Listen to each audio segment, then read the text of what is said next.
So, good morning mga ka-viewers. Nandito ako ngayon sa tulay ng Pagbilao. Galing po sa amin papuntang bayan ng Pagbilao. Ito po. Ito po yung ilog namin na nakakunik sa dagat. Ayan po. Maraming bangka po dito. Ayan. Sa kabila po ako. Ito po yung view sa kabila. Ayan. Medyo mataas ang dagat ngayon.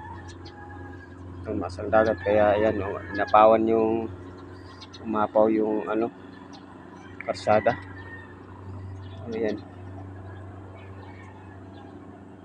Ayan, palabas puntang dagat yan.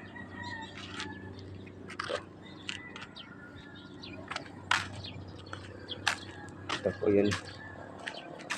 So, salamat po sa mga viewers. Sana po makarating ang video ito. Ay pakibakas lang po sa ilalim. God bless.